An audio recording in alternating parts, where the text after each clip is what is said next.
Advocacy Day in Springfield on Tuesday, October 24th. My name is Lisa Garbati, and I'm the Illinois PTA Legislative Advocacy Director. Next slide. I'd like to first start off by talking about the PTA's mission. As you may know, our mission is to make every child's potential a reality by engaging and empowering families and communities to advocate for all children. This mission guides us in everything we do in PTA. Above all else, we are an advocacy organization. It's the reason why the PTA was founded in 1900, to advocate for children. Why?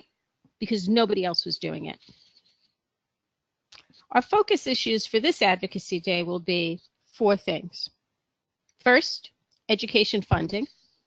Next, environmental issues in connection with 2 of our 2017 resolutions concerning hydraulic fracturing, or also known as fracking, and the other which relates to climate change, and the 4th regarding justice-involved youth. In this presentation, I'm going to go over what we will be asking our legislators and cover each of the talking points. We're going to start with education funding. When Senate Bill 1947 was signed into law in August of this year, in part, what this created was the long-awaited funding formula, a formula that's more equitable than what Illinois has had in the past, and in that regard, we certainly support this change. However, as in the past, we have not yet addressed the necessary funding for education. We are asking the legislature to increase revenue in order to fund the new formula by implementing a graduated rate income tax that would increase the tax rate for those who are able to pay more instead of the current flat tax rate that we currently have in place, and by adding new sources of state revenue, including a state tax on new services. Let's discuss the basis for these asks to our legislators and go over the talking points that we want you to share with them. Just so you know, you will also have a written printed handout to keep with you on Advocacy Day to have available for your review.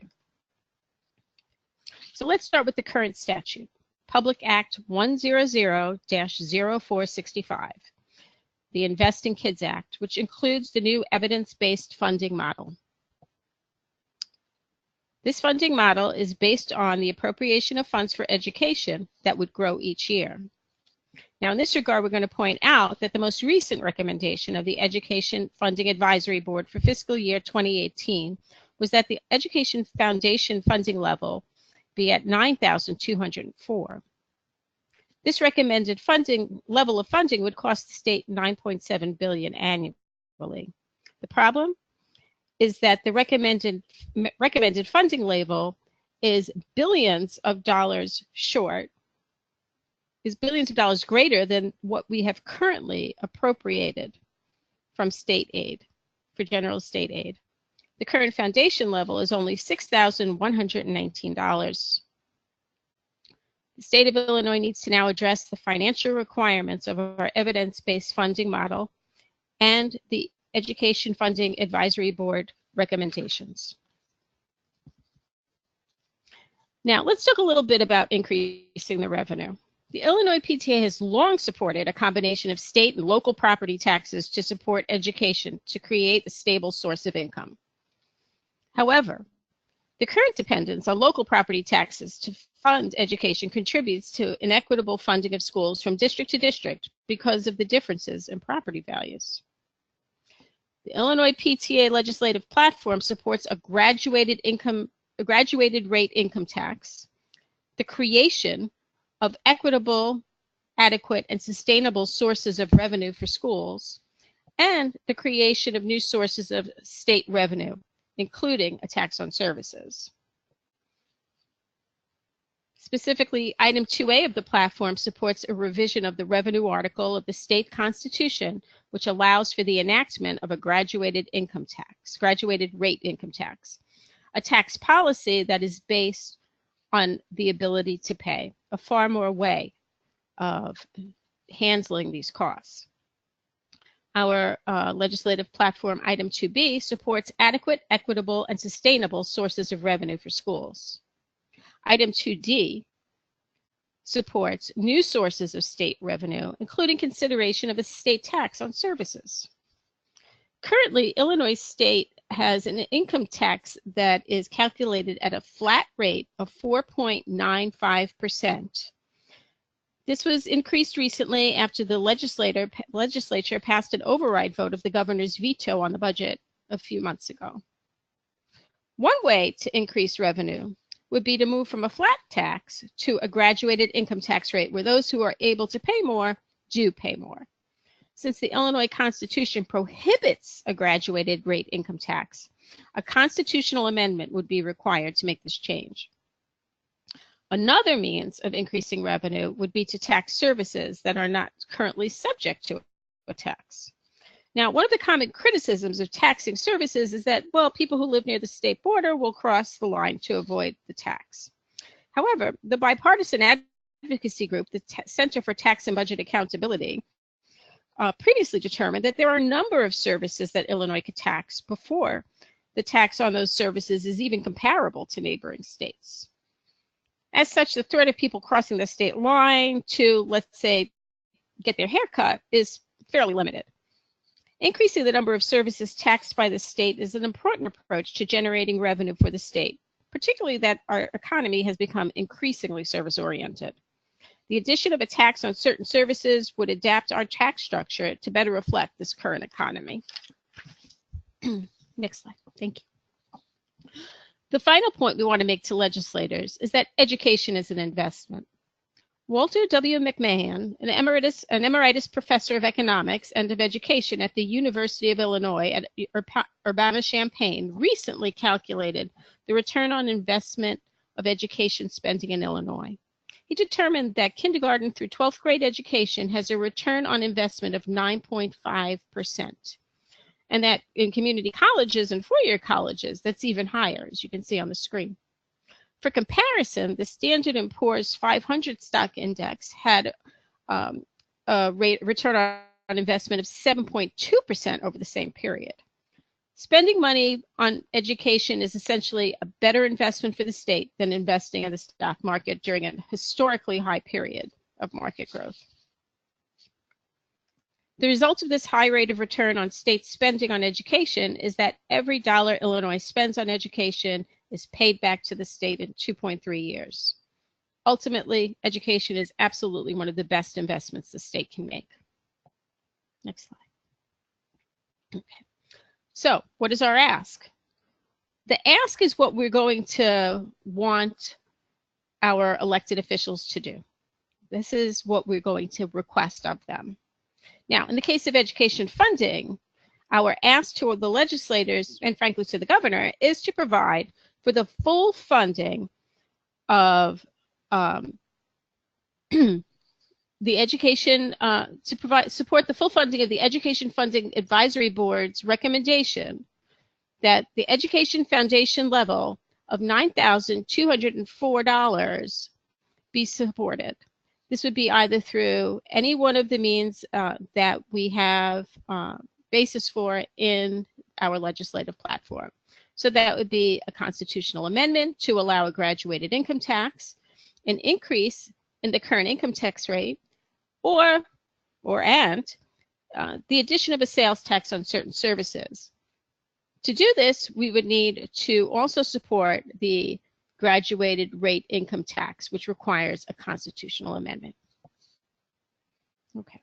Next, we are going to discuss the issues addressed in one of our 2017 resolutions.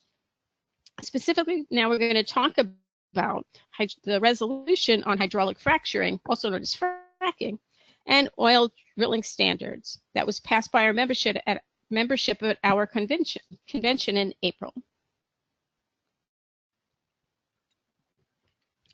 For some background, hydraulic fracturing is a process that breaks up rocks below the Earth's surface by injecting chemicals and liquids at a high rate of pressure in order to extract natural gas or oil. Research has shown there to be a substantial health and safety concern related to these processes.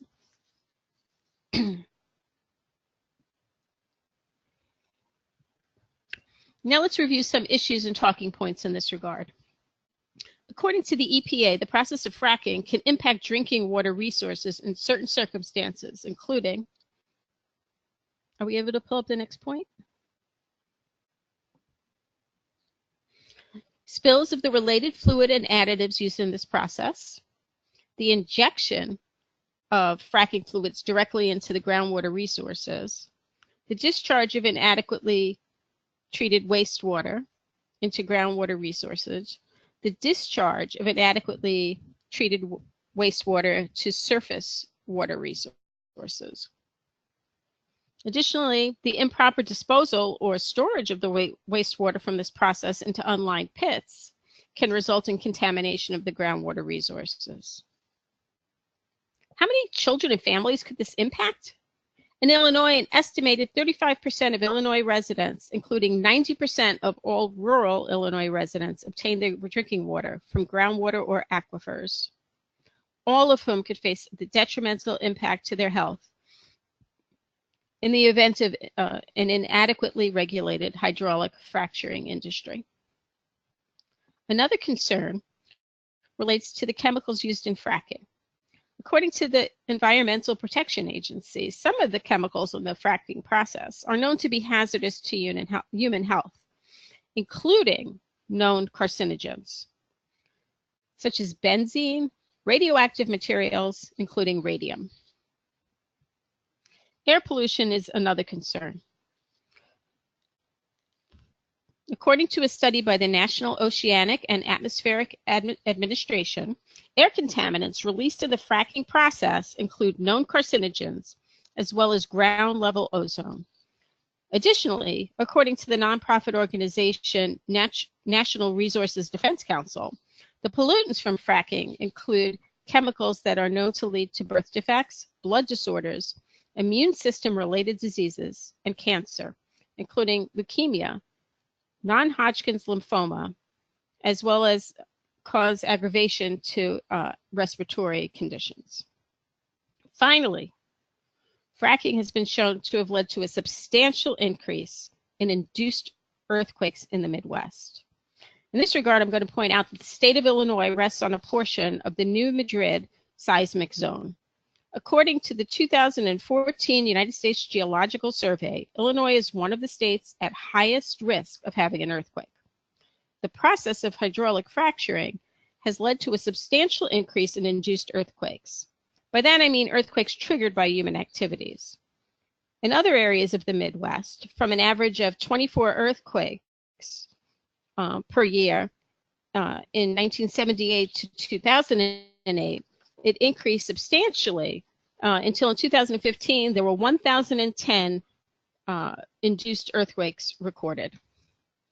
One of the things I also want to point out is Oklahoma, which previously was geographically stable prior to the beginning of fracking in that state, now has a greater number of earthquakes per year than California. What is our ask in connection with hydraulic fracturing or fracking? The ask to our legislators is as follows: to propose and support legislation to regulate hydraulic fracking and other oil and gas extraction methods and prevent the likely adverse impact on the environment, our children, and our communities. We also asked our legislators to support additional evaluations of current as well as new methods of gas and oil extraction and potential impact on the environment by independent agencies not affiliated with the energy industry.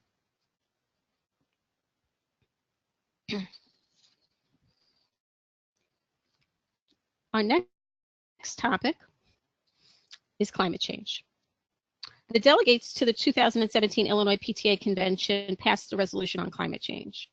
The Illinois PTA believes that a safe and healthy environment includes one that is free from the impact of human activities leading to climate change. Children represent a particularly vulnerable group who already suffer disproportionately from the adverse health effects of climate change.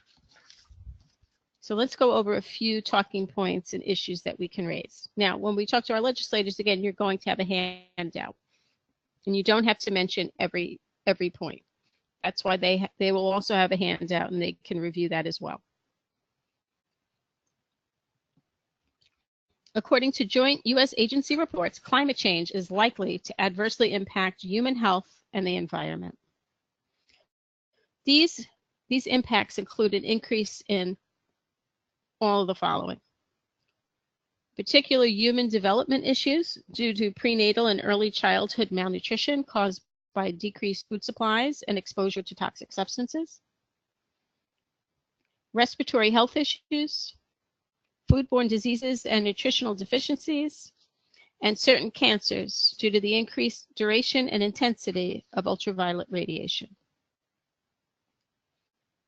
Additionally, these same major U.S. agencies anticipate that there will be an increase in extreme weather events.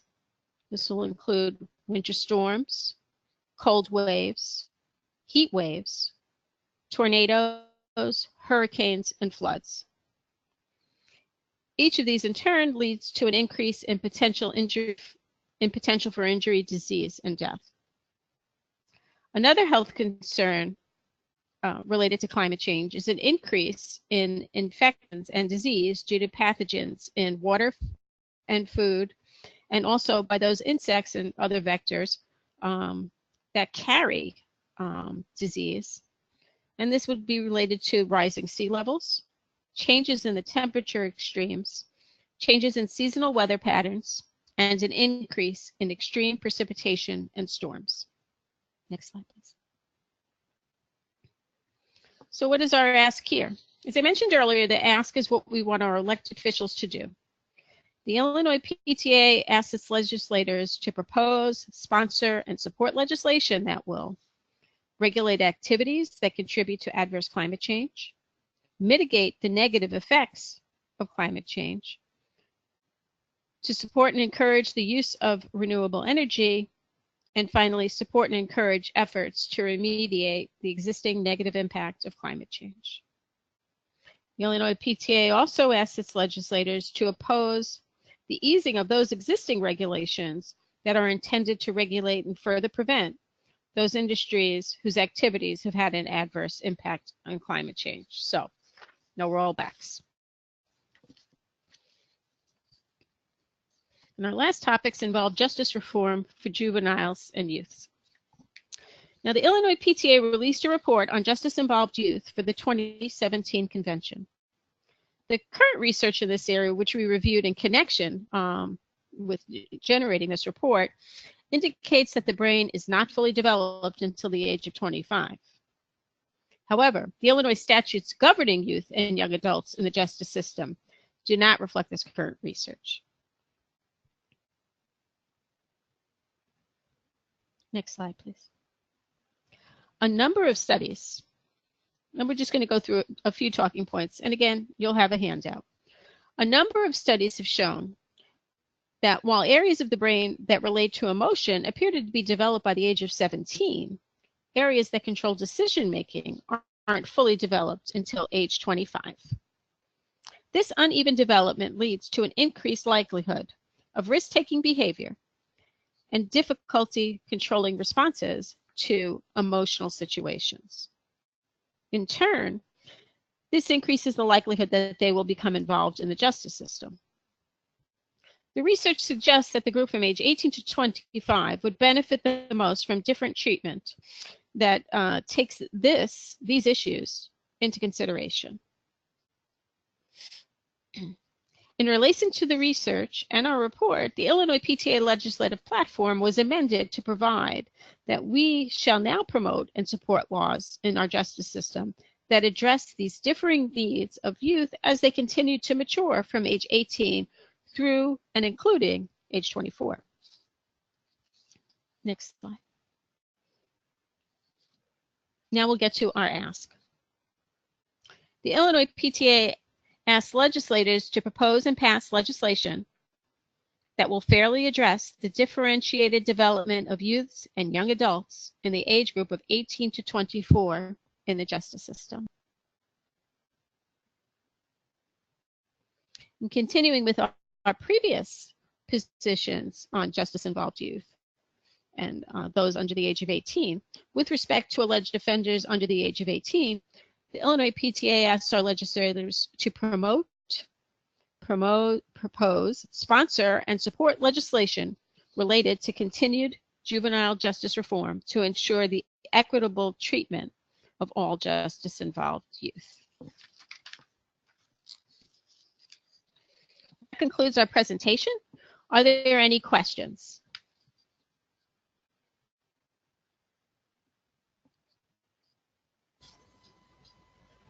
I just unmuted.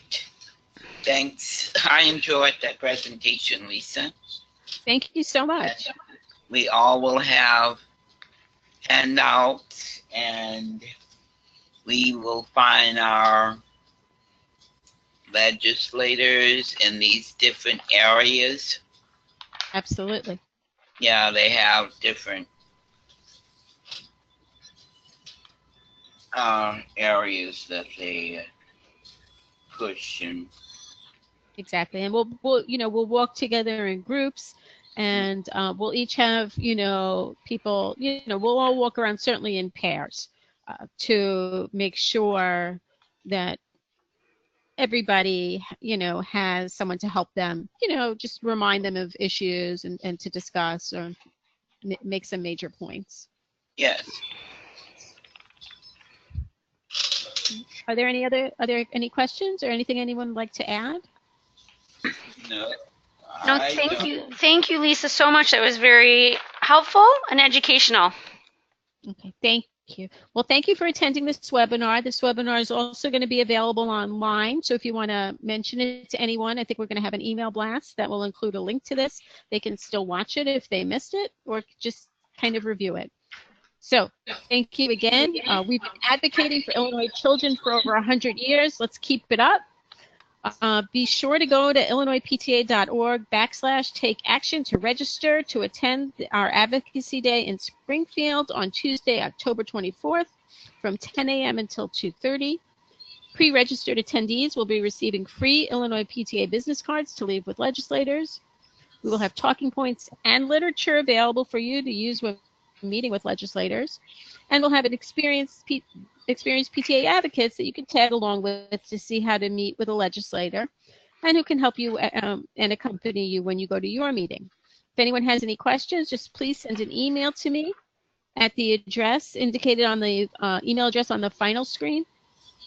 Can we just pull that up for a second? There we go. There's the registration information and my contact information. Thank you again. I have a question after we arrive, since we all driving in separately. Sure. Where will we park? Will we go around the